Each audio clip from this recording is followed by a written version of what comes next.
Olá pessoal, hoje nós vamos continuar a falar sobre probabilidades. Então vamos começar relembrando algumas coisas que a gente viu no vídeo anterior.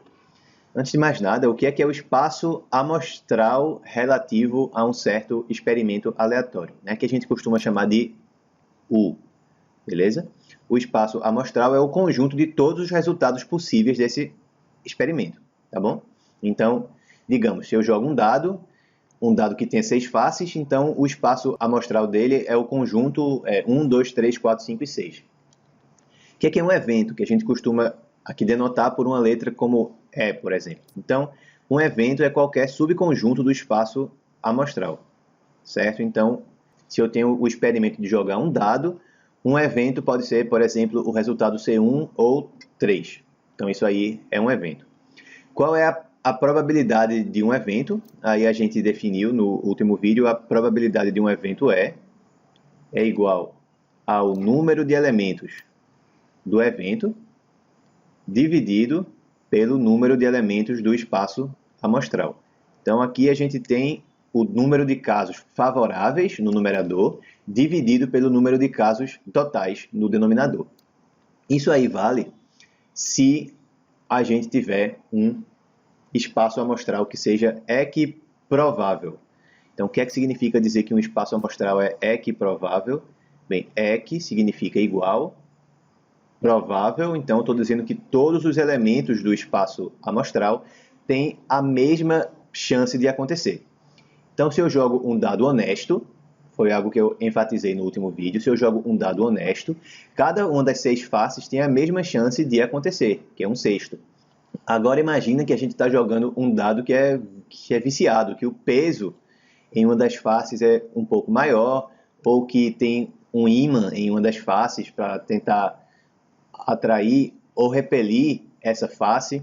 Então, não dá para dizer que o espaço amostral é equiprovável. A gente não sabe mais qual é a probabilidade de cada evento. Então, não dá para usar essa fórmula aqui diretamente, porque ela está assumindo que a probabilidade de cada elemento do espaço amostral acontecer como resultado desse experimento é a mesma, certo? Isso nem sempre acontece, mas na maioria dos exemplos que a gente vai trabalhar aqui, esse vai ser o caso. Se a gente não tiver um espaço amostral equiprovável, então a gente vai ter que recorrer a uma certa equação que a gente vai ver ainda no vídeo de hoje, certo?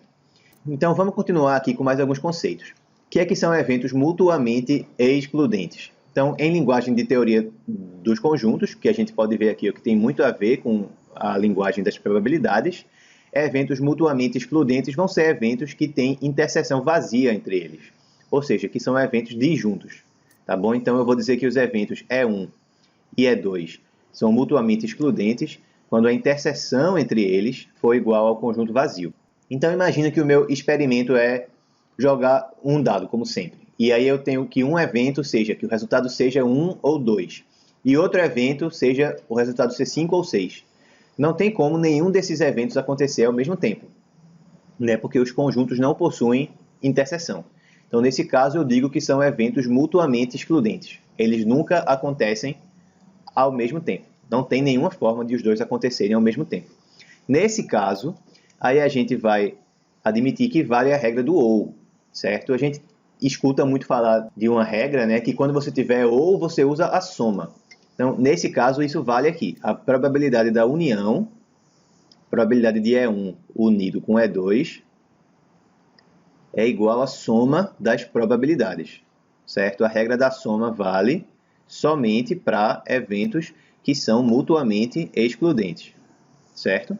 Se eles não forem mutuamente excludentes, a regra da soma nessa forma aqui não vai funcionar. A gente vai ver daqui a pouco também como é que ela fica no caso geral, tá bom? Então, lembra que união tem a ver com ou. São os elementos que estão em E1 ou em E2, tá certo? Então, é a regra do ou aqui. Só para eventos que têm interseção vazia. Agora, o que é que são eventos complementares? Eventos complementares são eventos mutuamente excludentes, mas que a união deles dá o espaço amostral inteiro, certo? Então, eles vão ser complementares se eu tiver interseção entre eles sendo vazia, então E1 interseção E2 é vazio, mais E1 união E2 vai dar o espaço inteiro. Então, vai dar o espaço amostral inteiro, vai dar U. beleza? Nesse caso, a notação que a gente usa é que E2 é o complementar de E1, é o conjunto complementar de E1. A gente vai escrever assim, tá? Então, qual que é a probabilidade do evento complementar?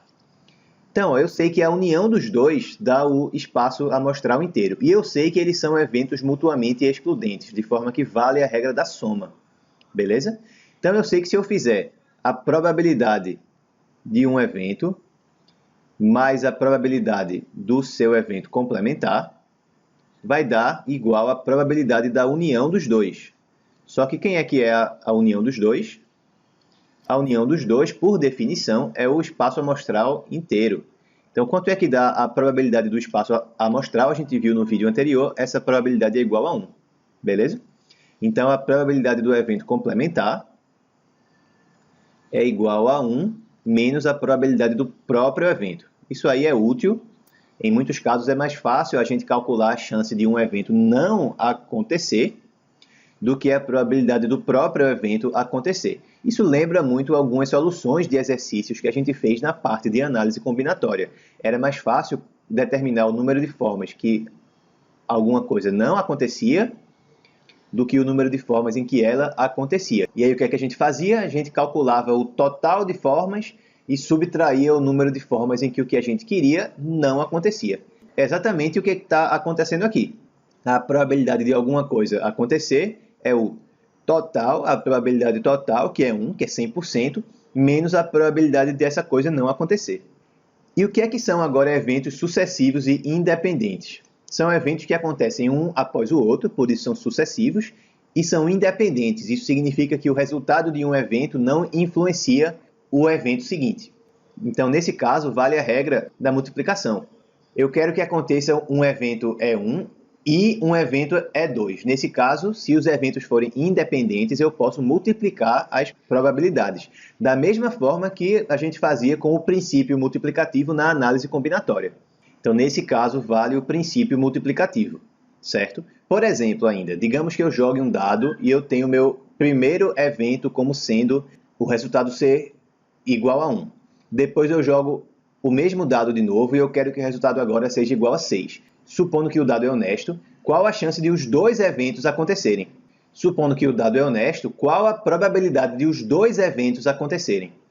Então, o resultado do primeiro dado não interfere no resultado do segundo dado, portanto, eu posso multiplicar as probabilidades. A probabilidade do primeiro lançamento resultar em 1 é 1/6, a probabilidade do segundo lançamento resultar em 6 também é 1/6, multiplica a probabilidade das duas coisas acontecerem, é 1/6 vezes 1/6, que é 1 sobre 36, certo? Então, nesse caso, vale o princípio multiplicativo só quando os eventos forem independentes, tá? Não tem como um deles influenciar o outro, beleza? Então, a regra da soma vale para eventos mutuamente excludentes e a regra da multiplicação vale para eventos que são independentes. Para finalizar aqui, vamos considerar duas observações. A primeira observação diz o seguinte: digamos que eu tenha um certo espaço amostral que é formado por vários elementos. Vamos dizer que ele é formado por A1, A2, até AN. Então, quanto que vai dar se eu somar a probabilidade de todos os eventos unitários? O que é um evento unitário? É um evento que só envolve um elemento. Então, por exemplo, se eu jogo um dado e eu quero que o resultado seja 5. Esse é um evento unitário. Se eu quiser que o resultado seja 5 ou 6, aí não é mais um evento unitário, porque tem dois elementos no evento, certo? Então, se eu somo probabilidade de A1 com probabilidade de A2, saio somando todas essas probabilidades de eventos unitários, até chegar na probabilidade do último elemento lá, probabilidade de AN. Quanto que vai dar essa soma? Bem, essa soma vai ter que dar igual a 1, né? Por quê? Porque resultado A1 e resultado A2 são eventos mutuamente excludentes, não tem como dar os dois ao mesmo tempo. Todos esses eventos que estão aqui são mutuamente excludentes, portanto, vale a regra da soma. A soma dessas probabilidades vai dar a probabilidade da união de A1 com A2, com A3, com A4 até AN. Só que se eu olho para o conjunto que envolve todos esses elementos, vai dar justamente o espaço amostral. E a probabilidade do espaço amostral é igual a 1, certo? Então, a gente tem essa fórmula aqui, que é uma fórmula bem importante. Se eu somar todos os eventos unitários de um espaço amostral, a soma vai dar igual a 1.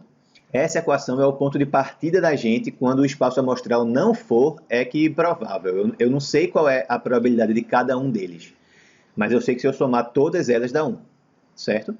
Se for equiprovável, então é mais fácil. São n elementos, a probabilidade de cada um é 1 sobre n. Vai ficar 1 sobre n mais 1 sobre n mais 1 sobre n vezes. Então vai dar n vezes 1 sobre n, que é 1. E a segunda observação, para a gente encerrar aqui, é a seguinte. Bem, a gente falou que a regra da soma, para eu calcular a probabilidade da união, só vale se os eventos forem mutuamente excludentes. E se eles não forem? Ou seja, o que acontece se a interseção de dois eventos não for vazia? Então, como que eu faço nesse caso para determinar a probabilidade da união? Bem, então eu ainda vou ter a probabilidade de um, ainda vou somar com a probabilidade do outro, sendo que agora eu tenho que subtrair a probabilidade da interseção. Bem, o que a gente está vendo aqui, tudo tem uma relação muito forte com teoria dos conjuntos, né?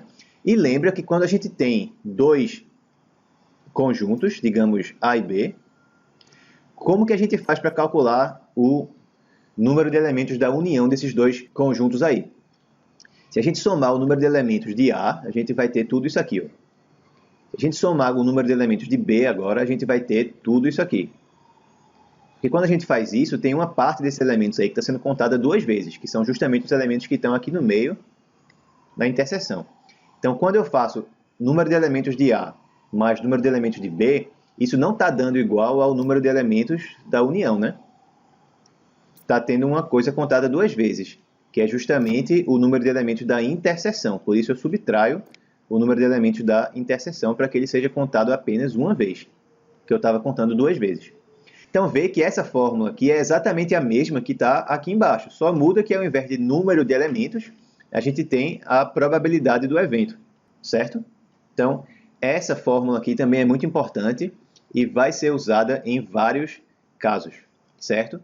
Então, pronto, pessoal, a gente terminou aqui essa parte teórica. A partir do próximo vídeo, a gente começa a fazer alguns exercícios, certo? Então, espero que vocês tenham gostado. Um grande abraço e até o próximo vídeo.